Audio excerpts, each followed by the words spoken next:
Kita masuk pada sesi yang keempat.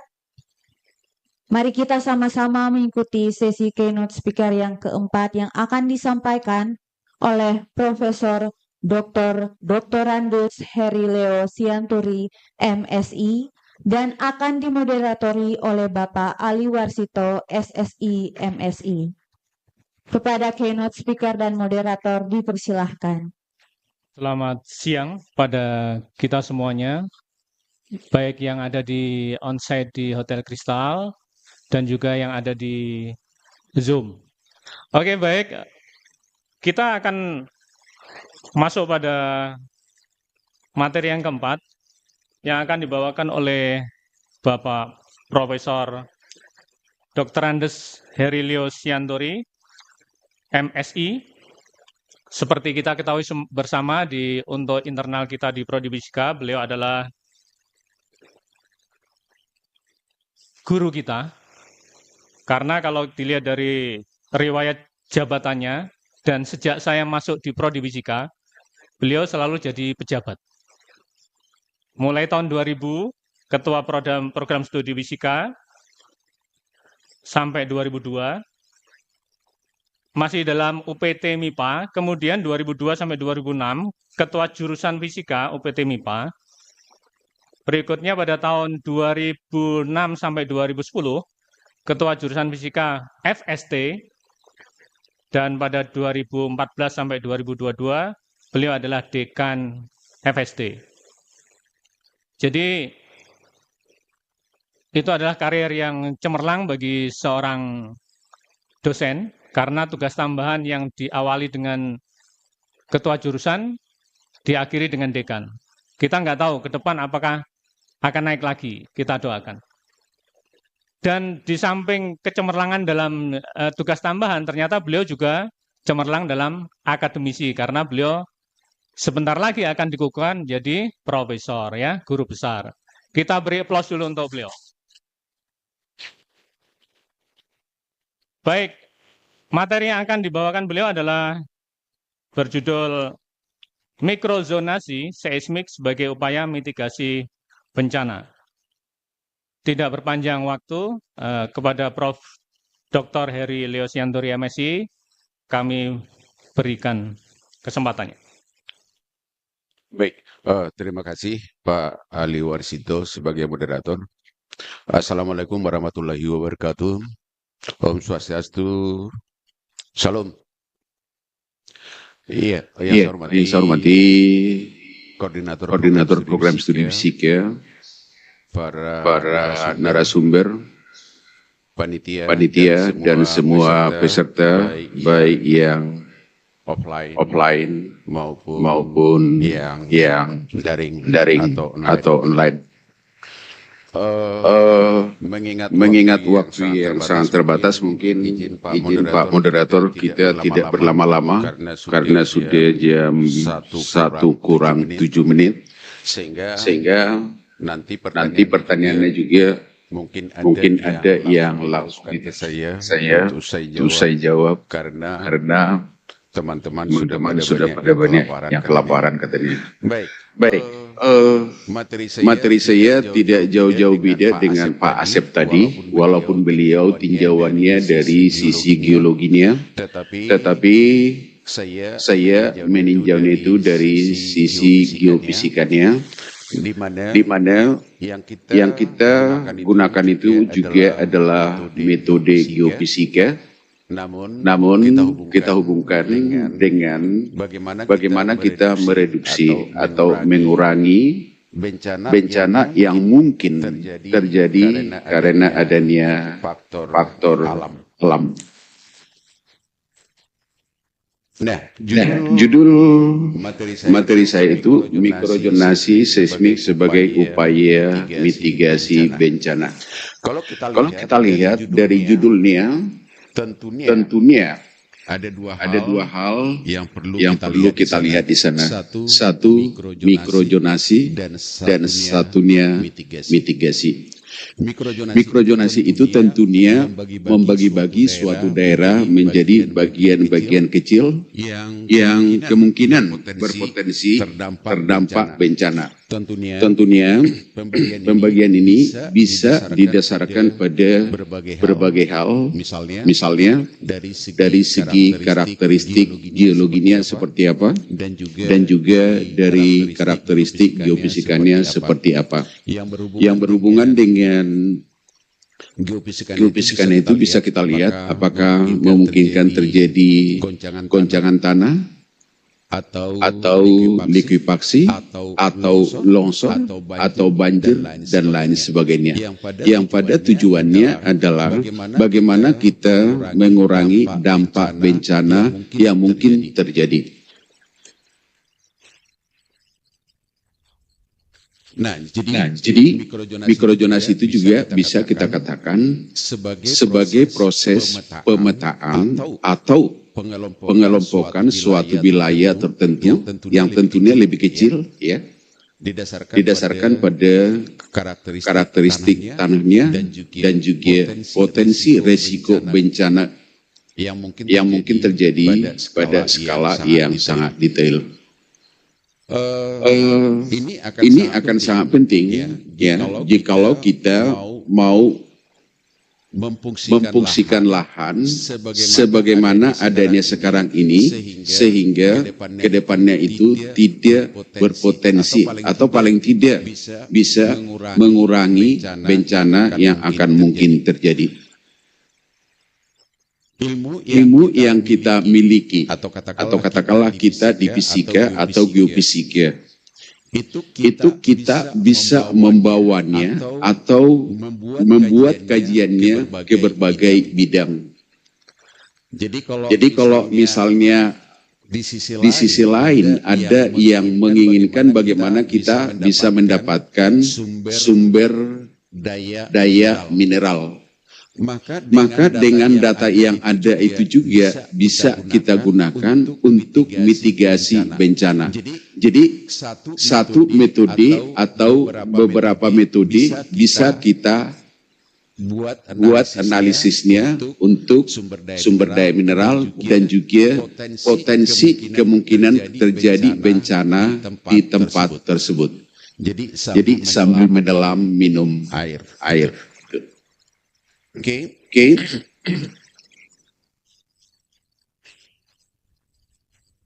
Ini bisa kita lihat sendiri, ya. Nanti hasilnya itu ada peta mikrojonasi, ya, yang bisa kita buatkan sebagai alat untuk mengambil suatu keputusan di daerah rawan bencana dan juga bagaimana kita siap siaga ketika akan terjadi bencana. Kenapa kita penting di dalam membuat mikrojonasi? Kita ini hidup di bumi yang notabene sudah tua, dan kita juga tahu bahwa bumi kita itu selalu bergerak antara lempeng yang satu dengan lempeng yang lain. Resiko dari pergerakan itu sudah pasti ada, ya. Di mana kita tahu seperti di Indonesia itu merupakan pertemuan tiga lempeng, yaitu lempeng Indo-Australia, lempeng Eurasia, dan lempeng Pasifik. Nah, lempeng Pasifik yang di sebelah timur ini membuat Indonesia itu menjadi banyak pulau-pulau kecil. Jadi dari sisi seismiknya di Indonesia bagian timur itu menjadi lebih rumit dibandingkan dengan di Indonesia bagian barat, walaupun sebenarnya bahwa Indonesia barat itu juga sudah rumit. Namun dengan kerumitan itu dan ilmu yang kita miliki, kita bisa, ya, menganalisis apa yang mungkin terjadi di sana didasarkan pada bidang ilmu yang kita miliki. Saat ini kita punya bidang ilmu, katakanlah geofisika. Mau tidak mau kita bisa gunakan ilmu fisika itu untuk berbagai hal yang tentunya kita tidak bisa berdiri sendiri, tetapi harus multidisiplin. Katakanlah misalnya kita harus berdiskusi dengan teman-teman geologi, ya, sehingga apapun yang nantinya yang mau kita interpretasi itu bisa kita bandingkan dengan proses-proses geologi yang ada. Nah, ini tatanan tektonik yang ada di Indonesia. Jadi terlalu banyak patahan yang terjadi mengakibatkan bumi yang kita tempati atau tanah air kita ini penuh dengan bencana. Bukan Tuhan marah, tidak, ya. Jadi jangan sampai lagunya tadi Pak Ali, mungkin Tuhan mulai bosan. Ya, bukan itu. Tetapi kita harus bijak melihat bahwa meskipun kita ini adalah daerah yang rawan bencana, tetapi kita harus bisa menyikapinya dan bisa akrab dengan alam itu. Nah, dasar inilah karena memang kita rawan bencana, mau tidak mau kita harus berusaha untuk mengeliminasi atau mengurangi dampak bencana yang mungkin akan terjadi. Kenapa saya pilih mikrojonasi itu? Karena memang kalau kita hubungkan dengan gempa bumi, ya, tentunya kita melihat guncangan ataupun getaran yang diakibatkan oleh si gempa bumi itu. Nah, getaran ini nantinya seperti apa di dalam buminya kita atau di permukaan tanahnya. Itu bisa terjadi superposisi atau resonansi, gitu ya, atau mungkin juga nanti terjadi deformasi tanah, ya. Dan juga nantinya beban yang ada di atas permukaan bumi itu seperti apa. Dan pada akhirnya nanti bisa ada kerusakan atau runtuhnya struktur. Jadi kita tentunya mempertimbangkan banyak hal. Nah,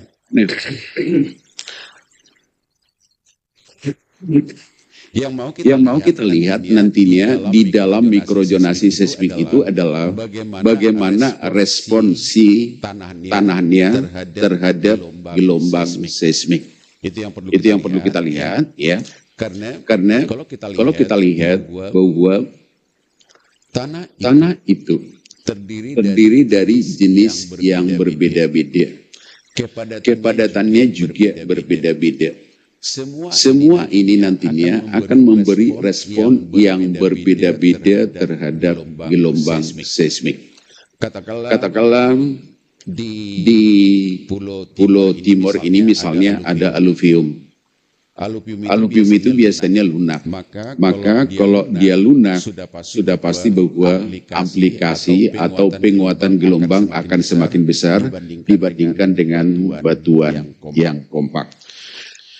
Jadi dasar inilah semuanya kita harus bisa membuat zonasi atau mikrojonasi sehingga setiap daerah itu akan berpotensi kena dampak bencana atau tidak. Jadi kalau misalnya kita sudah tahu, ini contoh aja nih, kita sudah tahu bahwa kemungkinan akan terjadi tsunami misalnya di Pulau Timur, tanda petik. Dan kita tahu bahwa ketinggian tsunami itu katakanlah 20 meter. Lalu kita membangun bangunan di pantai. Nah, siapa yang salah? Bukan bencananya yang salah, tetapi kitalah yang kurang antisipasi. Perencanaan tata guna lahan itu menjadi sesuatu hal yang penting kemudian hari, sehingga kita tidak mewariskan bencana ke anak dan cucu kita. Mikrojonasi seismik ini tentunya mempunyai manfaat sebagai bahan pertimbangan dalam penyusunan rencana detail tata ruang dan juga sebagai bahan pertimbangan dalam perencanaan bangunan yang tahan gempa. Kenapa? Karena tadi ada resonansi dan superposisi. Jadi kalau dari gempa itu sampai dengan bangunan itu ada tanah. Atau ada batuan. Nah, harusnya ya kita bisa membuat reduksi atau pengurangan simpangan gelombang sehingga si bangunan itu tidak akan rusak. Nah, kemudian manfaatnya yang lain sebagai bahan pertimbangan dalam mitigasi bencana seismik. Tentunya metode yang kita gunakan ini sebenarnya ya ada yang namanya metode Nakamura ya. Jadi untuk mendapatkan ini kita pakai mikrotremor. Jadi alatnya itu ada TDS 303S atau TDL 300. Ini di fisika kita itu tidak ada alatnya, tetapi kita bisa pinjam di BMKG. Yang mau kita lihat nantinya di sini adalah bagaimana kerentanan seismiknya yang tentunya kita dasarkan pada frekuensi dominan tanah dan amplifikasi gelombang. Frekuensi dominan tanah ini adalah frekuensi yang dimiliki oleh si tanah itu sendiri. Sama dengan kita manusia, kita punya internal energi yang contohnya misalnya kalau ada anjing gila, tembok 5 meter aja belum tentu kita bisa lompat biasanya. Tetapi pas kita dikejar-kejar anjing gila itu yang 5 meter itu mungkin bisa kita lompat. Nah, si batuan itu juga seperti itu. Dia memiliki frekuensi dominan. Dan juga dia bisa sebagai penguat ataupun sebagai pengurang gelombang yang masuk padanya, tergantung pada jenis tanahnya. Nanti kita akan melakukan ataupun menghitung percepatan tanah maksimumnya. Percepatan tanah maksimum ini ada dua cara, yaitu secara deterministik. Secara deterministik yang bisa kita hasilkan dari beberapa formula yang ada. Dan juga ada yang probabilistik, yaitu melihat kejadian gempa bumi di masa lalu, dan biasanya kita ambil percepatan tanah maksimum yang lebih besar. Percepatan tanah maksimum yang lebih besar itu tentunya dihasilkan oleh gempa yang mempunyai magnitudo yang sangat besar. Nah ini Bapak Ibu sekalian, peserta seminar, ini salah satu contoh dari penentuan diode dominan tanah dan amplifikasi gelombang ini kita ukur di Tolnaku mempergunakan alatnya BMKG. Jadi nanti dari hasil penelitian itu kita dapatkan frekuensi dominannya dan juga amplifikasi gelombangnya. Dari amplifikasi gelombang ini nantinya bisa kita analisis juga bahwa batuan ini lunak atau tidak. Kalau amplifikasinya tinggi, berarti otomatis batuannya lunak, misalnya aluvium, dan kalau rendah, berarti batuannya solid atau keras. Nah, dari situ nantinya kita bisa menentukan seberapa rentan suatu lokasi itu terhadap seismik. Jadi dari data yang ada tadi itu kita peroleh percepatan tanah maksimum dan juga periode dominan tanahnya. Maka kita bisa mendapatkan indeks kerentanan seismik. Nah, ini kita lakukan ke berbagai titik. Jadi kalau mikrojonasi itu biasanya kita mempergunakan jarak antar titik pengukuran yang satu dengan titik pengukuran yang lain itu paling jauh itu sekitar 500 meter. Tetapi kalau untuk detail bisa kita lakukan sampai 20 meter. Kalau itu mau ke struktur bangunan. Nah dari situ nanti bisa kita petakan daerah-daerah mana yang rentan terhadap seismik. Nah, ini contoh peta kerentanan seismik yang ada di Tolnaku, ya, di mana yang di sini nanti bisa dilihat dari apanya, dari petanya. Oh, ternyata di sini paling rentan, di sini paling rentan, sedangkan di sini tidak rentan. Jadi tinggal nanti dipetakan sedemikian rupa sehingga dari peta itu bisa kita lihat, oh tanah ataupun batuan di sini kurang rentan dan di sini paling rentan dan lain sebagainya. Nah, kemudian kalau kita lihat bahwa gempa itu yang paling menghancurkan itu sebenarnya adalah gelombang transversalnya. Kalau gelombang longitudinalnya palingan dia naik turun, gitu ya. Nah, sehingga kita juga bisa petakan regangan geser tanah.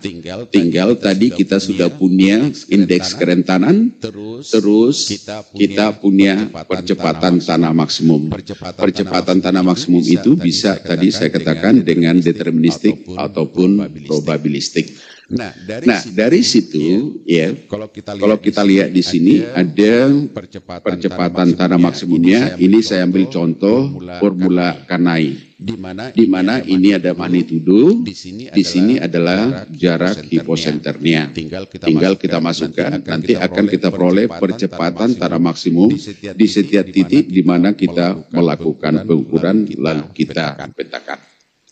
Nah, dari regangan geser tanahnya ini kita bandingkan dengan tabel Ishihara. Nanti akan kita peroleh suatu angka-angka di mana kalau misalnya regangan geser tanahnya itu hanya sekitar 10 pangkat minus 6 sampai 10 pangkat 5 minus 5, ini tidak apa-apa nih. Tetapi kalau misalnya 10 pangkat minus 4 sampai dengan 10 pangkat minus 3, oh ini sudah terjadi retakan-retakan. Tetapi kalau kita sudah dapat 10,2 sampai 10, minus 1, 0,02 sampai 0,1, oh itu biasanya mungkin sudah terjadi likuifaksi ataupun runtuh. Nah, jadi dari regangan geser yang ada, kita bisa tentukan bahwa daerah ini apakah memang nantinya mengalami likuifaksi atau tidak. Tetapi ini juga harus kita lihat dengan struktur geologi yang ada. Kalau itu sedimentasi atau aluvium, maka ketika mendapatkan angka 10 pangkat minus 2 sampai 10 pangkat minus 1, itu kemungkinan untuk likuifaksi pasti ada. Nah ini contoh percepatan tanah maksimum yang di Tolnaku dan contoh untuk indeks kerentanan seismik. Ini saya ambil di Kota Kupang dari laporan BMKG bahwa di sini ada KIA aluvium, di sini memungkinkan terjadi likuifaksi, sedangkan di tempat lain tidak mungkin terjadi. Ini hanya contoh aja, sehingga dari sini nantinya kita bisa tahu, oh di sini nggak mungkin kita mendirikan bangunan karena kedepannya itu bisa mengalami likuifaksi. Kita belajar dari Palu atau Sulawesi Tengah bahwa di sana itu di gempa-gempa terdahulu itu terjadi likuifaksi. Kita tidak mau pengalaman yang seperti itu terjadi di kita karena kesalahan ataupun kekeliruan yang dilakukan oleh pemerintah sebelumnya. Kalau sudah tahu bahwa di situ kemungkinan terjadi likuifaksi, kenapa diperbolehkan untuk membangun pemukiman ataupun struktur di sana? Jadi dalam rangka untuk mengurangi risiko bencana itu, tentunya banyak hal yang harus kita lakukan, ya. Dan memungkinkan kita untuk melakukan sistem overlay atau pertampalan antara parameter yang satu dengan parameter yang lain, sehingga pada akhirnya kita bisa menentukan land use-nya atau perencanaan tata guna lahannya seperti apa nantinya. Jadi kalau dari sisinya seismik itu tentunya kita bisa overlay indeks kerentanan seismik, percepatan tanah maksimum, regangan gesernya, jenis tanahnya, pola perlapisan tanahnya, kemiringan lereng, tutupan lahan, dan ada tidaknya patahan lokal di sana. Jadi tinggal dioverlay, nanti kita bisa lihat pembobotan masing-masing parameter itu seperti apa, sehingga kita bisa menentukan apakah di daerah itu layak dibangun struktur atau tidak. Atau paling tidak kita bisa mengatakan bahwa oh di sini nggak boleh bangunan ini, oh di sini boleh, tetapi strukturnya itu harus dibuat seperti ini dan lain sebagainya. Mungkin itu Pak Ali dan teman-teman semua peserta seminar yang bisa saya sampaikan. Sekian dan terima kasih. Ya, demikian tadi paparan dari Bapak Profesor Dr. Willy Sianturi, MSI, berkaitan dengan topik kita yaitu mikrozonasi dan dikaitkan dengan mitigasi bencana. Ini hal yang menarik ketika ada penekanan bahwa memahami zonasi itu sangat urgent dan itu sangat pentingnya dengan bagaimana kita terus bisa mengambil proses mitigasi terhadap bencana yang bisa terjadi karena adanya perubahan-perubahan di aspek geologi maupun geofisika. Dan tentu di antara apa yang diungkapkan oleh yang tadi adalah di dalam potensi sumber daya alam, di samping adanya sumber daya mineral, tapi juga ada aspek bencananya. Jadi ini menarik untuk bisa dikupas bersama-sama. Baik, untuk sesi berikutnya itu pertanyaan-pertanyaan yang akan dilontarkan oleh para peserta, baik di online maupun di offline. Berarti saya lempar dulu ke ruangan ini, yang mau melontarkan pertanyaan atau mungkin mengkritisi apa yang sudah disampaikan oleh Bapak Profesor Sianturi, silahkan dari teman-teman. Ya, dari Ibu Kadek alumni kita, silahkan disampaikan langsung. Cek. Baik, terima kasih. Mohon maaf saya bertanya lagi. Sebelumnya selamat kepada Bapak Prof. Sianturi. Dulu saya kuliah, Bapak Kaprodi kami. Kemudian setelah itu beralih ke dekan, kami sebagai alumni mendoakan ke jabatan yang lebih tinggi lagi, Pak. Amin. Saya mau bertanya terkait dengan metode seismik. Memang tidak, kalau saya secara pribadi tidak dipungkiri bahwa metode seismik merupakan salah satu metode yang termasuk rumit kalau saya secara pribadi, Bapak. Tapi yang lebih sering kita gunakan justru metode-metode lain selain metode seismik. Nah, menurut Bapak Prof. Sianturi, kira-kira kenapa metode seismik sendiri itu khusus untuk kita di sini itu sulit untuk kita kembangkan, Bapak? Atau mungkin dari pandangan saya secara pribadi kurang lebih seperti itu, Bapak. Padahal sebenarnya metode seismik ini menarik untuk dipelajari. Tetapi kira-kira menurut Bapak mengapa metode ini sedikit sulit untuk dikembangkan di daerah kita, Bapak? Itu saja. Terima kasih. Ya, langsung aja ya. Jadi sebenarnya metode apapun itu tidak sulit. Yang menjadi sulit bagi kita itu adalah alatnya tidak ada. Mungkin selama ini kita terbiasa dengan geolistrik. Tetapi kalau misalnya kita punya katakanlah seismik diffraksi ya atau yang lain, itu mungkin gampang. Hanya saja memang ketika kita masuk ke processing datanya, maka banyak hal yang harus kita pikirkan. Jangan sampai data yang ada ini adalah noise, bukan sinyal yang sebenarnya. Maka harus kita lakukan filter. Bagaimana kita melakukan filter? Pelajari dulu karakteristiknya. Jadi sama dengan tadi kalau katakanlah kita mau mengukur mikrotremor, tetapi pengukuran itu kita lakukan dekat jalan raya, misal atau dekat pohon yang besar atau dekat pantai. Kalau kita lakukan di situ, mau tidak mau, bukan frekuensi alamiah yang kita dapat, justru getaran ombak atau getaran pohon ketika ada angin atau kendaraan yang bergerak. Mau tidak mau, kita harus filter dulu itu.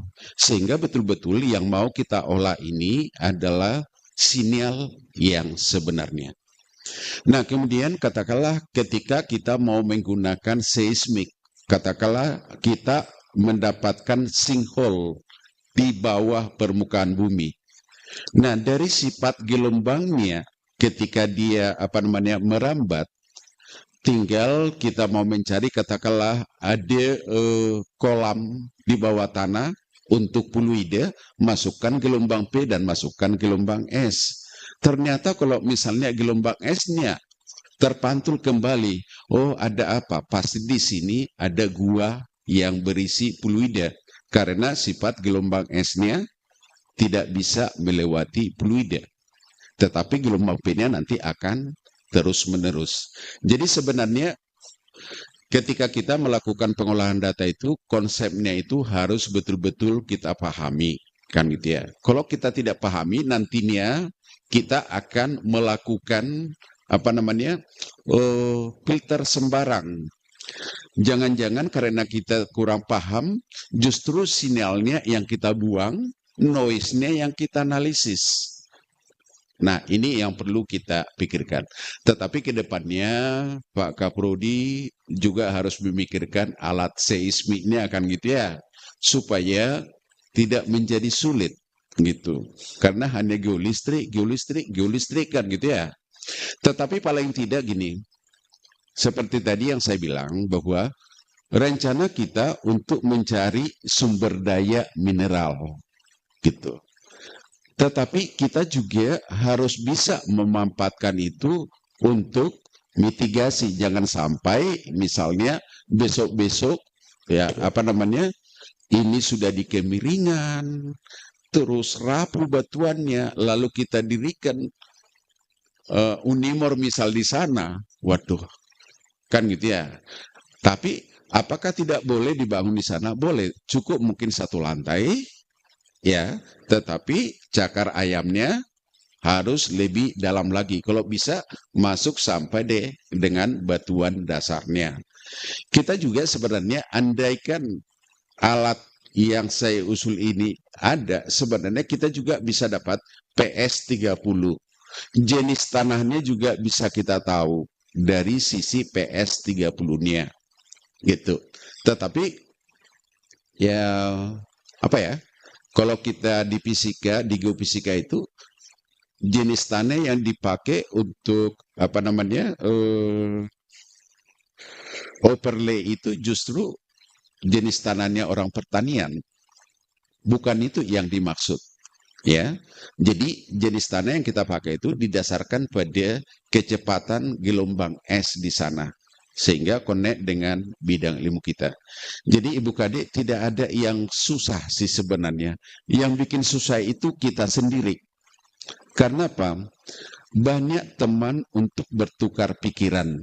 Jadi seperti tadi, katakanlah untuk geologi Pulau Timur misal, karena di Undana itu tidak ada orang geologi misal. Ya kita bekerja sama, kita bisa diskusi misalnya dengan Pak Asep dan teman-teman yang lain. Karena mereka sudah duluan mengerjakan itu. Jadi kolaborasi itu menjadi penting karena tidak akan mungkin ilmu itu berkembang tanpa adanya ilmu lain yang membackup. Jadi contoh ya teman-teman dari pertambangan misal. Mereka tidak bisa apa-apa kalau tidak menggunakan metode geofisikanya.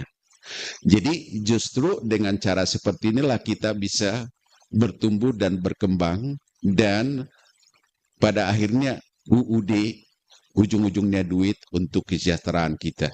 Begitu Ibu Kadek, makasih. Demikian jawaban dari Prof. Dr. Sianturi. Berikutnya mungkin penanya dari ruangan ini. Yang kedua, Pak Abdul. Pak Abdul. Ya, Pak Abdul. Dengan ada yang di belakang ya? Oh ya, oke. Ada dua, silakan nanti dilontarkan. Oke, terima kasih Pak Moderator. Saya sederhana pertanyaannya, Prof. Tadi saya lihat peta mikrosonasinya, ada satu titik tertentu yang memiliki tingkat kerawanan terhadap liquefaction, gitu ya. Maaf Prof, saya tanya, kira-kira apa yang menjadi dasar bahwa di situ mudah terjadi liquefaction? Data apa yang kita pakai dan bagaimana membandingkan dengan lokasi yang lain? Kalau saya lihat sedikit sekali ya, lokasinya agak sempit dibanding dengan lokasi yang lain. Dan yang menarik adalah ini Pulau Timur gitu, yang didominasi oleh batuan gamping, dominasi sampai 100% dominasi oleh batuan gamping. Terima kasih, Prof. Ya, lanjut untuk penanya ketiga. Baik, terima kasih atas kesempatan yang diberikan kepada saya. Berhubungan saya dari Kepeminatan Geofisika, jadi saya ingin bertanya tadi tentang mikrozonasi seismik sebagai upaya mitigasi. Jadi pertanyaannya, apakah mikrozonasi seismik tersebut bisa memperkirakan jalur aliran lava dan abu vulkanik seperti contoh dari letusan gunung api yang terjadi di Lewotobi tersebut, di mana abu vulkaniknya tuh bisa menyebar ke daerah-daerah tetangga, di mana ini juga supaya bisa memitigasi bencana. Mungkin itu saja dari saya. Baik, terima kasih untuk dua penanya. Yang satunya Pak Abdul mengenai likuifaksi. Jadi kalau kita lihat likuifaksi itu yang pertama bahwa batuan itu adalah batuan sedimen. Itu yang pertama.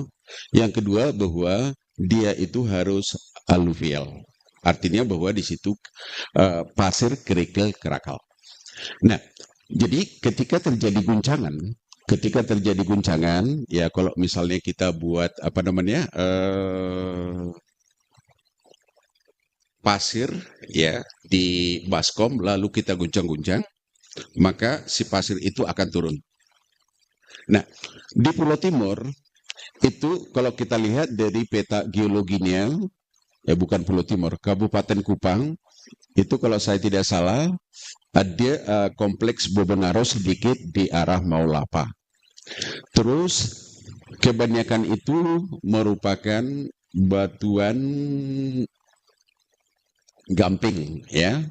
Sedikit di sekitar Tenau itu ada KTN dan di Kelapa Lima utamanya Nunsui itu adalah aluvial. Jadi kebetulan aluvial itu ada di sekitar pantai mulai dari Nunsui sampai mungkin ke Teluk. Nah, di sisi yang lainnya itu adalah batu gamping koral. Batu gamping koral itu tidak akan mungkin mengalami likuifaksi. Jadi itu yang saya bilang tadi bahwa ketika kita melihat regangan gesernya itu segitu bukan berarti bahwa sudah pasti di situ terjadi likuifaksi. Tidak. Kita harus lihat kembali jenis batuannya seperti apa. Ya. Jadi sama dengan tingkat kelongsoran. Ketika misalnya kita lihat regangan gesernya segitu, maka itu pasti longsor. Tidak. Kalau memang dia itu ada di kemiringan, itu memungkinkan longsor. Tetapi kalau itu di tempat yang rata, tidak mungkin longsor. Tetapi kalau roboh mungkin bisa. Makanya kita lihat lagi di bawah permukaan itu jenis batuannya seperti apa. Jadi sebenarnya ilmu fisika atau geofisika itu menjadi sangat enak untuk kita interpretasi jikalau kita menggunakan banyak metode. Karena memang errornya kita itu ya lumayan 20-25% itu masih bisa kita terima. Tetapi dengan kita menggunakan banyak metode tentunya akan jauh lebih bagus. Contoh misalnya geolistrik itu untuk resistivitas batuan. Tetapi kalau misalnya kita gunakan katakanlah control source audio magnetotelurik. Itu konduktivitasnya, berarti berbanding terbalik. Ketika kita menggunakan kedua-duanya, ternyata kita dapatkan hasil yang berbanding terbalik, sudah pasti yang kita dapatkan itu informasinya lebih akurat. Itu Pak Abdul. Yang kedua dari Nona Regina, ya, dengan Regina. Apakah mikrojonasi itu bisa kita gunakan dengan leotobi perempuan ya?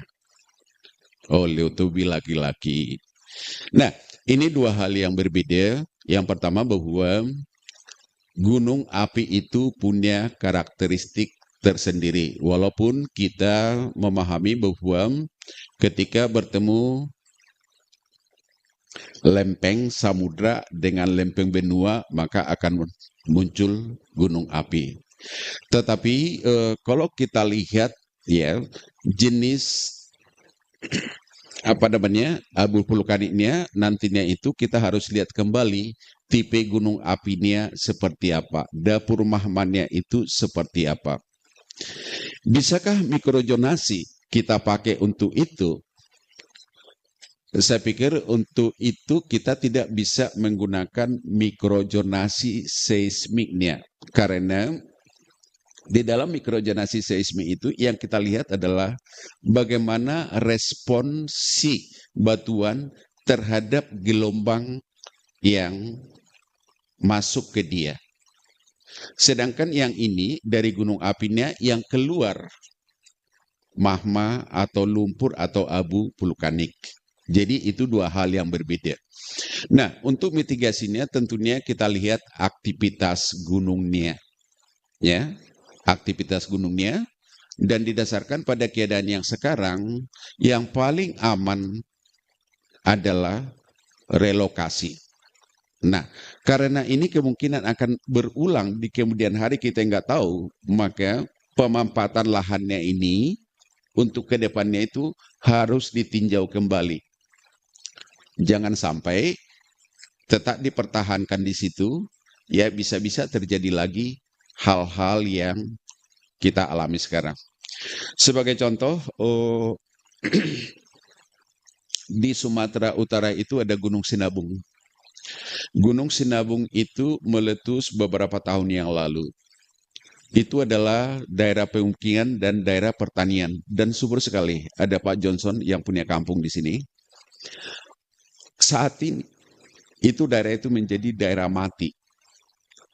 Rumah-rumah yang ada di sana semuanya ditinggalin. Tetapi aktivitas pertanian tetap jalan di situ. Jadi mereka pergi ke sana bertani saat-saat mereka merasa aman. Karena memang biasanya kalau gunung api itu pasti subur. Tetapi mereka tidak mau tinggal di situ karena memang beresiko. Kedepannya juga Gunung Lewotobi laki-laki juga harus dipikirkan land use-nya seperti apa. Ya cocok ladang ya di sana, tetapi tidak boleh dalam radius berapa itu ada hunian di sana. Itu yang harus dipikirkan sehingga kita tidak meninggalkan warisan bencana kepada generasi kita di kemudian hari. Jadi yang paling penting sih sebenarnya bagaimana kita dalam merencanakan tata guna lahan itu. Itu sebabnya menjadi perjuangan orang geofisika saat ini ya untuk memasukkan bidang geofisika itu di dalam perencanaan tata guna lahan. Sering itu diabaikan karena orang arsitek ya itu tidak pernah melihat di bawah permukaan bumi itu seperti apa. Mereka hanya melihat di atasnya. Sehingga belakangan ini itu menjadi sesuatu hal yang penting untuk memasukkan unsur geofisikanya di dalam perencanaan tata guna lahan. Demikian jawaban saya kembalikan ke moderator. Ya, demikian jawaban dari beliau. Profesor Dr. Andes H.L. Siantori, MSI. Saya pikir sudah cukup untuk pertanyaannya. Mungkin dari online ada yang bertanya, boleh dilontarkan. Yang dari online, teman-teman yang di online. Kalau mungkin untuk saat ini penasarannya dipendam, mungkin nanti lain kali bisa bertemu dengan beliau untuk bertanya secara langsung. Beliau ada di Kupang. Baik, berarti untuk sesi ini sudah berakhir. Terima kasih tadi untuk Ibu Kadek Anastasia Lestari, ada Pak Abdul Wahid juga ikut bertanya sebagai koordinator prodi, dan yang ketiga ada mahasiswa kita Regina Seran. Dan kalau kita merefleksi dari teman-teman yang ada di ruangan ini, ada mahasiswa, ada mantan mahasiswa yang kemudian menjadi dosen, dan ada dosen yang kemudian sudah mencapai puncak karir sebagai guru besar. Di samping saya ada Pak Sianturi. Itu fasenya mungkin seperti teman-teman nanti. Jadi dari mahasiswa kemudian menjadi pendidik, menjadi guru ya. Dan saat ini beliau sudah mencapai guru besar. Pada tanggal 3 Desember nanti ada pengukuhan, dan beliau nanti akan berorasi di kampus sebagai bentuk bahwa beliau memang sudah berhak menyandang guru besar tersebut. Dan sebagai kita sebagai keluarga besar fisika, maka perlu kita memberikan penghormatan dan penghargaan lebih dahulu sebelum orang luar memberi penghargaan. Jadi sebagai penutup dari sesi ini, maka mungkin dari teman-teman akan ada menyanyikan sedikit lagu himne guru. Pak Sianturi mungkin bisa mendengarkan bahwa kita semuanya menghargai Bapak. Silakan.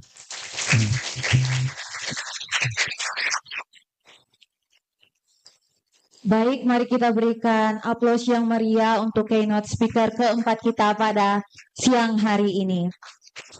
Terima kasih kepada keynote speaker yang keempat kita, Profesor Dr. Doktorandus Heri Leo Sianturi, MSI, dan juga kepada Bapak Ali Warsito, SSI, MSI, yang telah memoderatori sesi pemaparan materi yang keempat.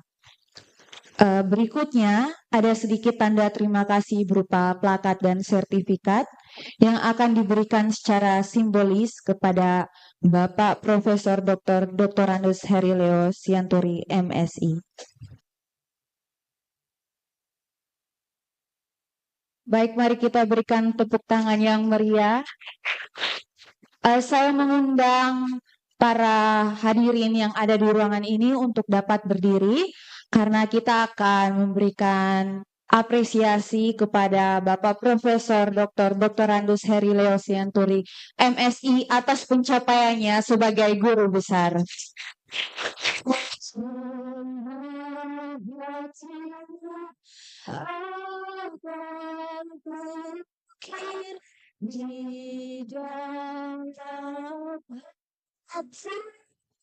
Kita berikan tepuk tangan yang meriah.